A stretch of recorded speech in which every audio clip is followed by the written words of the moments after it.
Good morning. I'm Beth Ashley, and we are sitting here together with Mae Wygant, who recently was inducted into the Marin Women's Hall of Fame. And our purpose today is to find out who Mae is and why she has been so honored. We're going to start by asking Mae some questions about her life, and the simplest one is, when did it all begin? Where were you born and how long ago? Well, it happened 51 years ago, and in Erie, Pennsylvania, I was born, and it wasn't a real happy event because my mother died shortly after. As a result? As a result of childbirth, and but good things happened in spite of that. My aunt and uncle, my mother's brother and his wife took me to raise me with their 4 children in Toledo, Ohio. Yeah. And that was great. I was a little spoiled kid. Were you the youngest? I was the youngest, and just dearly loved, and I just had a wonderful childhood up until about 7 and a half. And at 7 and a half, not realizing that my aunt and uncle were not my parents, I was taken by my father and his new wife to Pennsylvania to live in Erie, Pennsylvania. So that was a shock. Was it who presented to you that these people were not your parents? Did they tell you? That's a hard one. That's a hard one. Okay. Is as ridiculous as it seems, no one did. It was, people said to me, my aunt and uncle, my aunt was crying, and my uncle and aunt both said it will be all right, everything will be fine, and that I could trust these people. I had met my father as a very young child, but did not remember. Mm-hmm. So anyhow, we went, I remember we went to Cleveland and stayed overnight, and then went on to Erie. And when we got to Erie, I met a man who was my grandfather, mm-hmm. and it was just, it was a strange situation to say the least, but when I got up in the morning, I can remember my mother saying that this was different, that she was my mother now, and that was it. Mm-hmm. So that's how I learned that it was final, mm-hmm. that she told me. Did you continue to have a relationship with your aunt and uncle who had reared you until that point? I wasn't permitted to for a few years, but mm-hmm. then I did reconnect, and mm-hmm. my oldest cousin, Jean, came. She was like an older sister, of course, mm-hmm. and she saved her money and came on the bus to see me and met me after church one day and surprised me. So I knew they were still there, but it wasn't a comfortable mm-hmm. transition for anyone involved. Well, it sounds as though there had to be some very hard times for you then as a young person. Were you, where did you get your support? Were these younger children? Your cousins, were they your main support, or were your aunt and uncle your main support? And what happened after you went to live with your father and your new mother? Was that very difficult for you? I don't want to give a wrong impression here either. For me, it was extremely difficult. Mm-hmm. I'm not sure that my father and stepmother knew that. Mm-hmm. I'm truly not sure. They weren't good child psychologists, yeah. and they weren't comfortable with children. And what happened, as I remember it, was going from a very loving, happy family, active family, to no attention mm-hmm. at all, and mm-hmm. parents who were never home. Mm-hmm. So my grandfather and I slowly became closer as I began to trust him. Mm-hmm. And he also was left alone. I mean, it was both he and I were pretty much in the same mm-hmm. situation. Mm-hmm. So he was a dear person, and we became quite close. I see. Were there any people in your childhood who were, I'm talking now after you went back to Pennsylvania, that were particularly steadfast friends or role models for you, or people who kind of kept you going? My grandfather, as I mentioned. He taught me the 23rd Psalm and the Lord's Prayer and helped me with my multiplication tables and just generally paid attention. I can remember I didn't know it was Christmas time, and it was Christmas Eve, and I turned on the radio and heard Christmas music, and I said, "Is it Christmas Eve?" And he said, "Yes, it was." So it was a little strange, but it was special in its way. And then I think what happened, I became very shy. I was very shy for quite a few years. And but I think one thing I'd like to mention is that one of the things that happened to me that I remember as a child that I just detested was people would talk about that in front of me. And I hear that often with children and parents or teachers, and someone will be talked about as being if they're an inanimate object, or as if they're not there. And that happened to me. People would say, "She's a shy little thing," you know, and I'd want to say, well, you know, I wouldn't say it, but I wanted to say, listen, you know. So anyhow, it evolved into a pretty good thing, because I did have wonderful teachers, and I had adults in my life who seemed to pay attention to me and value me as a person, and I wanted to emulate those people. And one was a choir director who was just amazing, and one was a geography teacher, and a friend of mine's mother was a Brownie and Girl Scout leader. She followed all of us through to the bitter end, and her patience and kindness impressed me greatly. So there have been people, wonderful people in my life, and I think it made me realize that community effort is important, and looking out for people is a responsibility, not just within our own families, but beyond. I wish we all need a reminder of that once in a while, I think. Tell me, as you were going to public school, were you in Pennsylvania? Did you have any vision of your future? Did you have any dreams of what you wanted to become or what you wanted to do with your life? I wanted to write and illustrate children's books. And that was at quite a young age, and I still might do that. I still consider it. Of course. But I had so many dreams, and none of them were considered valid by my parents except the art venture. And fortunately, that's something that I really wanted to do, so that was great. But I studied the violin, and I considered being a musician, and loved music. So it was really a choice at one point between music and art, with art being truly the only option that was feasible. I thought that probably wasn't so, but that's how I And how did you go about pursuing that? Well, I studied with Joseph Plovkin, an artist in Pennsylvania, from the time I was 12. That was private lessons? Private lessons, right. And I remember some of my fondest memories are going down to the docks in Erie, on Lake Erie, and drawing and painting all day, and then walking home. By yourself? Well, I went with the class, but then I also would go by myself. And really, when I think of it, it was a little different. I didn't think of it as being different. And then if I could get a friend who was also interested in art to go with me, then I would. But if no one would go with me, I would go alone. And I had this big drawing board, and I was just really short, and it had a handle on it, and I would clunk it down the street. And it was quite a few miles to the docks and back. Now, what were you drawing? Were you drawing the scenery or the people? Or? Both. Like water scenes, of course, and people were fascinated. I enjoyed talking with the people. And you were just a young person? Just young, right, I know.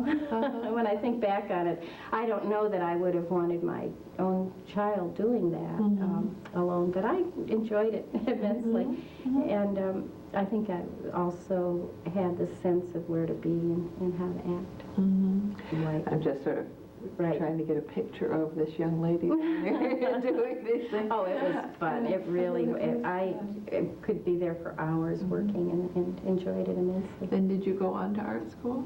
Yes. I went to the Cleveland Institute of Art, and there had amazing instructors and was encouraged also. So, but I did not graduate from the Cleveland Institute of Art. I got married. I got engaged at 18 to Ted.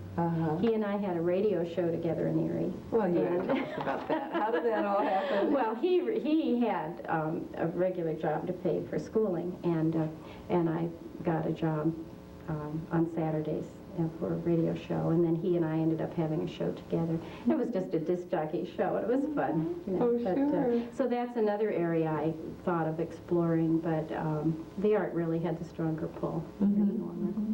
You have a very strong artistic background. You've mentioned music and writing and art and performing, so that's very interesting. So you met Ted at what age, and when did you marry? I met him at 15, and was dating other people also at that age, and then decided he was very nice, but that I might consider this pretty seriously, so I stopped dating him. And then we started dating again when I was 17 and got engaged at 18. Doesn't that sound terrible now? Yeah, I'm sure it was. My daughter did that. I'd been terrified. But that's what we did. And then he tried coming with me to Cleveland, and that didn't work because he didn't have a job there the way he did. A very nice salary in Erie, and without that he couldn't go to school and he couldn't survive, so he ended up going back to Erie. And then he after graduation joined the Army to get that over with, and so I married him and went to Columbia, South Carolina, to Fort Jackson, and 3 months later he went to Japan for 2 years. Oh, for goodness sake. And that's the one mistake I feel that I've made is I didn't go back to school right at that point. I didn't feel I could afford to. I should have had counseling. I should have talked to someone about ways to do that, and I think I probably could have worked it out. But instead, I went back to Erie and kept everyone happy, and that's exactly what that was. I had been offered a rather nice job in Cincinnati and turned it down. Doing what? Designing displays and art again, right. And so anyhow, that's. Has that been a pattern for you, doing what will make other people happy? When I was younger, right. Because that's a very good way to survive, especially for a child. I think that if you're good, whatever that is, then and do what other people want, then you survive. But I knew though that I was biding time. Were you a religious person when you were growing up? Yes, and I think that's interesting. I'm glad you asked it, because I think the reason I said you could survive by being nice, and I said I was biding time, I also knew at a very young age that there was just a higher power, that all these things that go on in people's lives, no matter what their age, that possibly they feel they have no control over, they matter, and of course, as we get older, we realize you do gain control of your life, hopefully, and you work toward that end. But as a child, I just knew that I would be okay because there was a God, and that God was there for me. I still feel that way, not just for me, but for everyone.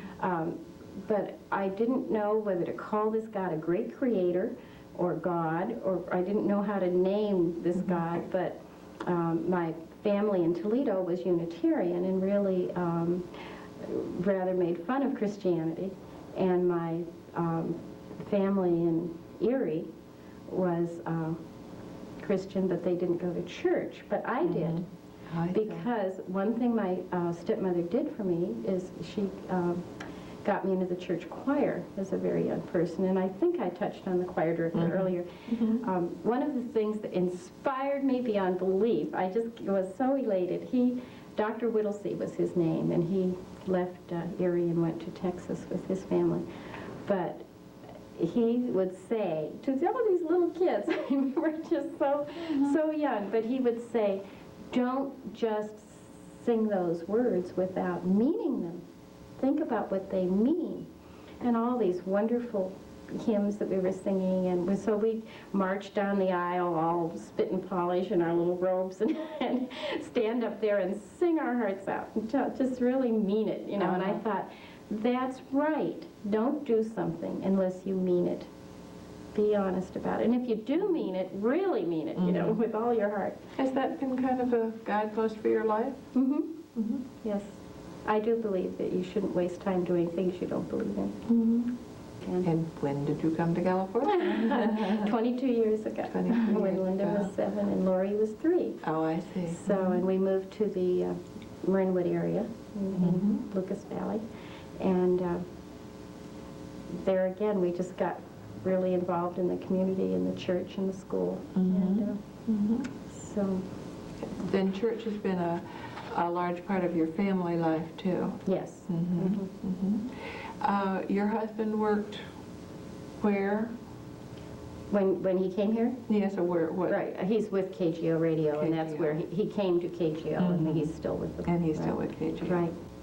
I think we need to talk about Lita.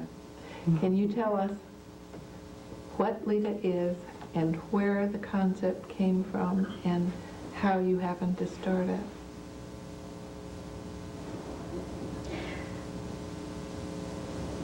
A friend of mine who was involved in the Presbyterian Church in Nevada, Mary Kramer, who now lives in Indiana and is very ill, asked me about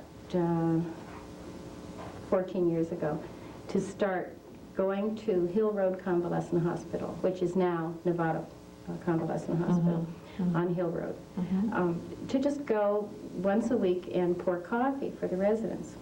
Well, that sounds like a very simple thing to do, and of course it was, but on Ted's and my husband Ted's and my way to that meeting of deacons for the church, which is the service arm of the church, we vowed we would not accept another job. This was it. All the way over, all the way there. We said, no more. We're overextended. It's time to back off.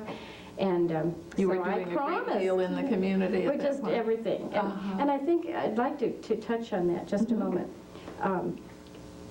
I think that's why Lita, because I found myself saying yes to everything. And this is not uncommon, as you know. You probably do it yourself.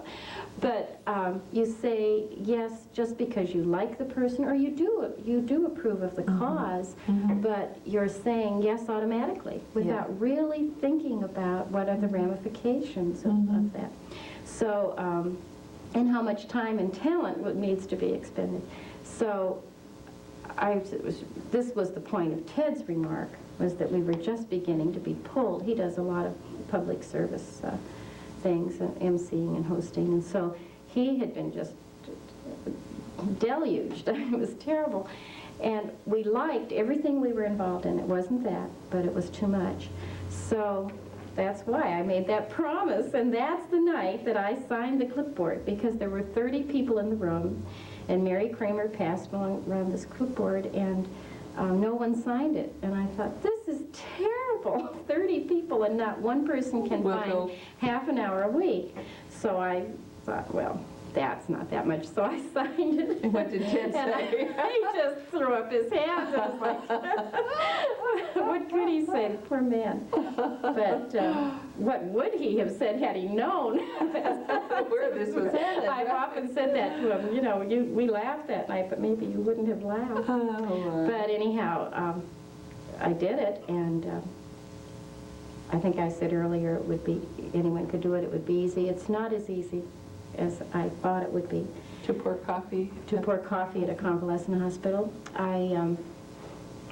I had dealt with older people in my family and loved them a lot, and so I thought this would be easy. But I got out of the car and walked in, and as soon as I opened those glass doors, of course, there were very ill people sitting in front of me and around me, and reaching out. And I went into the dining room and was oriented to that job. And as I got to know those people, they became friends instead of just old people in a room. And they became individuals, unique, special people. And two men came up to me one day, Roy Hare and Tex Hughes, and they said, "Won't you please come meet a friend of ours?" And I said, "Sure." And they said, "But this is a very special person. She used to be the Auntie Mae of Hill Road, but she had hip surgery and it was unsuccessful, and now she's in bed, totally bedridden, and can only be moved with traction." So they wanted me to meet her, and I went back and did meet Frida. And she was my first one-on-one friend. And as that friendship developed, I just realized that I wasn't leaving. More and more people were asking me to sit next to them and talk and just share. And I started talking about it to neighbors and friends. And then I talked to Vera Smith, who was the activities director at that hospital at that time. And I realize now, after having gone through years of Lita, that I was so fortunate to have her be the person I talked to, because others would have said it wasn't worthwhile, it wasn't a good idea. But I said, what we need is to get more people in here one-on-one, to really be there for a person as a friend, and if necessary, as an advocate. If I don't mean heavy-handed advocacy, but be there if someone's having trouble communicating, or if someone's just has a question for a doctor and they lose their voice when the doctor's there, like we all do. You know, we all know what's wrong till we get to the doctor. And the same thing happens to these patients. The doctor gets there and they get tongue-tied, and then they're upset. So that sort of thing. But, so anyhow, we just decided to start a group. And I went home one day and I was all frustrated, and I told Ted, and he said, if you really feel that strongly about it, why don't you do something? And I said, it was his fault. Okay, right. He was getting even for signing the clipboard. But so we did. My next door neighbor, Carol Wanzelak, and her husband, and Ted and I became the first board of Lita. And this senior legal aide helped us greatly with information on how to incorporate, because I knew nothing about that. And the first time we did it wrong, Ted drove it to Sacramento, and we couldn't get the gold seal, so he came home and changed something and went back. And we got March von Usel's stamp and a beautiful gold seal, and we celebrated. So. And how did you go about finding people to join this cause with you? Well, I couldn't get people to really listen. They thought it was kind of a cute idea, or kind of nice and sweet and all those things, but that it really wouldn't work. I tried friends and neighbors, and I thought that would be a sure thing, and it wasn't. Right away. Eventually it was. I put classified ads in the newspapers, and 2 people responded to the first one. Amazing people. Helen Diller and Eleanor Hassan. 2 people I respected highly. And I must tell you, they came to my home for lunch and we discussed this. It turned out that they both were retired nurses and understood what the problems were and why this was necessary. And so they became my credibility, because I was an artist. I didn't know anything about convalescent hospitals. And then I did go and study at Emeritus College and learn, took courses in gerontology and in death and dying, so that I was conversant at least. I found I couldn't talk with physicians and nurses and social service people because I didn't know the language. So I learned the language to better communicate. But other than that, it was just a matter of public speaking, asking if I could speak different places, and the classified ads. But whenever I would go to a public meeting, say the county, if I would ask the county to have a meeting, we would call social workers and clergy and different people together, I would take along Helen and Eleanor, because I could say, see, I have 2 nurses. They know. Because people would say, what do you know? Why are you doing this? So well, here are the people who really know. I just want to help solve the problem. But then eventually, Beth, the really good news is that finally, after years, we convinced doctors that love makes a difference and attention makes a difference, and doctors began prescribing Lita Friends. Oh, That was a good. breakthrough for me because,